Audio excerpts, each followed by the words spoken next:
Sobrang init ng panahon mga kalingap. Kagaibang init ngayon mga kalingap.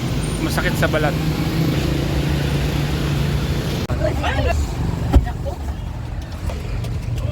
Po mga kalingap, ang layo po ng napuntahan po namin mga kalingap. Nandito na po kami sa bahay po ni Nanay Rosa po mga kalingap. Ang bahay po na pinagawa po ni Eds mga kalingap. Mga kalingap, napakaganda po ng kanyang bahay. Simple lang pero rock. Ang ganda ng pagkaka-design. Po mga kalingap po. So nakakabilib po talaga si Eds. Simple lang pero yun po yung ikanyang mga ipinapagawa ay talagang magaganda po mga kalingap. Salute ako sa Eds. Sulok kang nag-scout, sulok kang napunta dito, pero ito yung pagtsatsaga mo Eds. Napakaganda ng pinagawa mo Eds. First time ko makapunta dito Eds. Namangha ako sa disenyo ng bahay. Simple lang pero napakaganda. Bagay na bagay sa beneficiary mo mga kalingap. Bahay po ni Nanay Rosa, ang isa sa mga beneficiary po ni Eds. Ang kagandahan dito mga kalingap, nasa tabi po pala ng dagat. Bagay na bagay po kay Nanay Rosa. Sa ganong edad, kailangan niya yung mga ganitong hangin na nagmumula sa dagat. At yung location po, napakaganda. Tahimik po.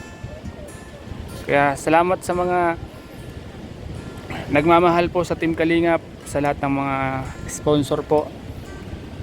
Naging bahagi po ng pabahay ni Eds. Sobrang ganda po. Hindi po kayo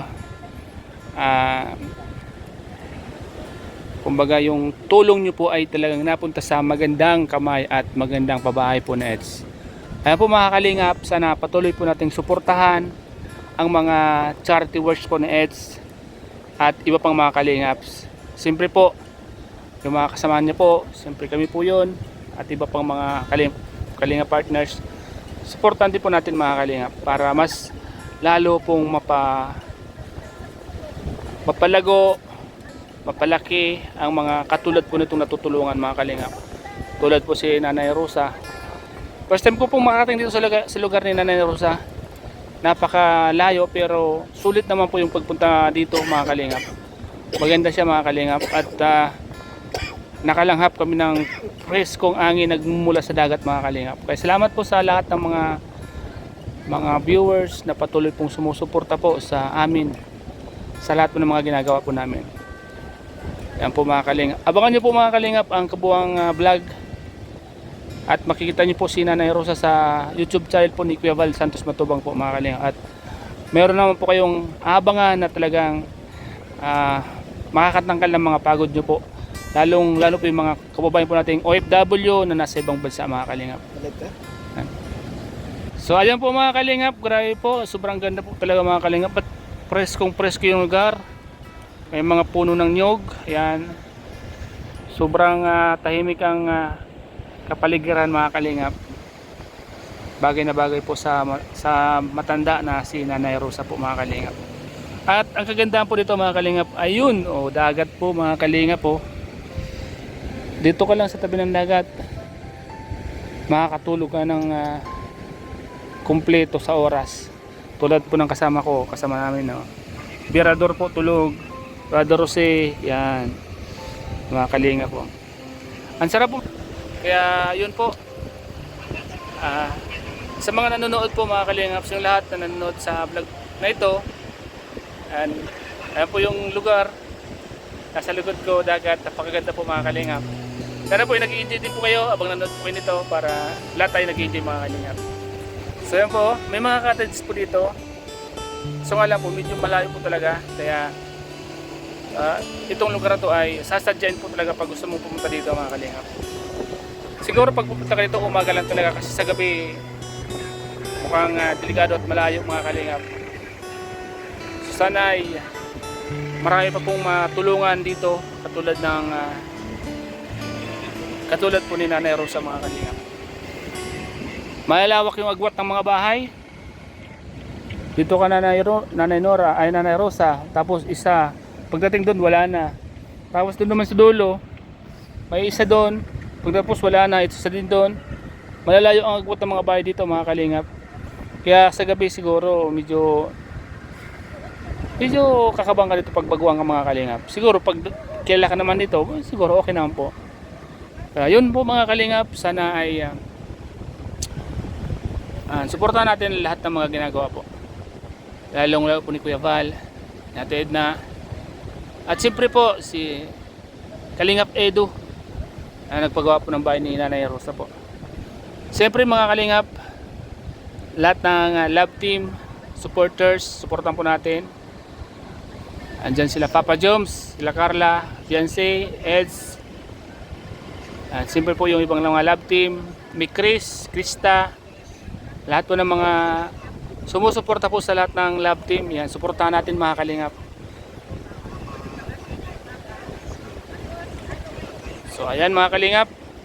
Mamaya po, bigyan ko po kayo ng iba pang update sa mga paligid nito mga kalingap. Para naman kahit paano ay masaya po yung panonood nyo po sa vlog kong ito mga kalingap. So ayan po mga kalingap, hanggang dito muna po.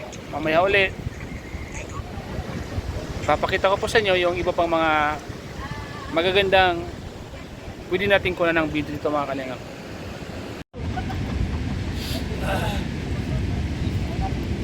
So yun po mga kalingap, nagpahinga po yung mga kasama natin mga kalingap. Tulog po sila oh. Yung iba naman nandun kapila. Kuya Bal nandun po nakahiga, mga kasama natin. Sobrang sarap po kasi ng hangin mga kalingap dito eh, harapan ng dagat. Mga kalingap po, sobrang ganda.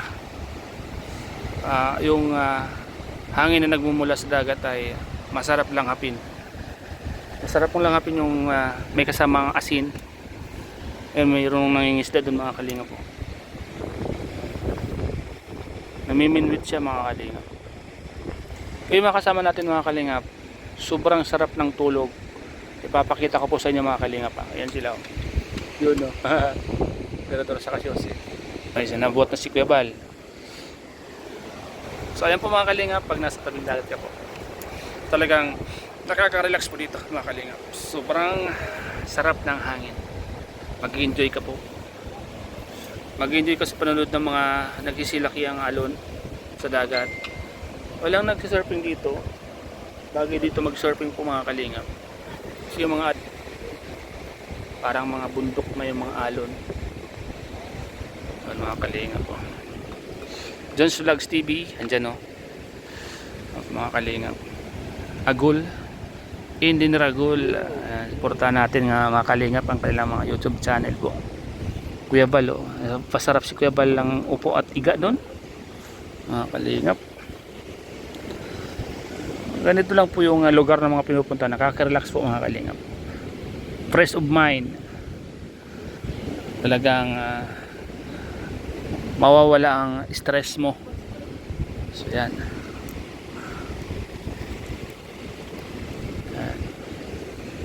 Iba naman kasama yung tulog, bahay ni Nanay Rosa. Yan. So yan po, sarap ng pahingahan dito.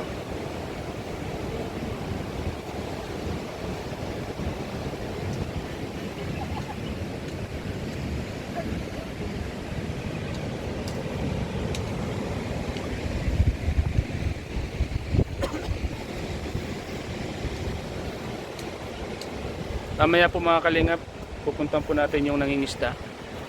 Titingnan po natin kung ano po yung kanyang nahuli. Pag marami siyang nahuli ay bibilin po natin mga kalingap, para may pang ulam na po tayo pag uwi ng bahay. Kawawa naman po siya mga kalingap, at mukhang sa tingin ko wala pa siyang nahuli oh. Ang lakas po kasi ng alon. Ayun siya. Para sa mga kapag uli niyan, ang lakas ng alon.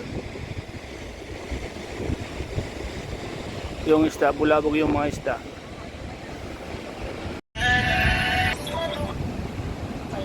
Siyempre wala pa din stress mo. Stress.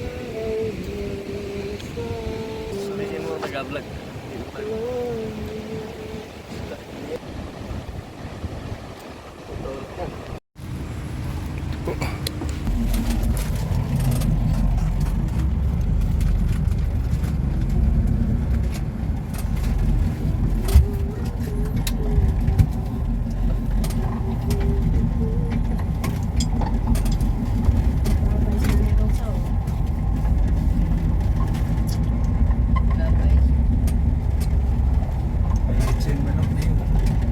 kasi nga lechon pa. Siyempre, malayo sa syudad yan. Ano? Walang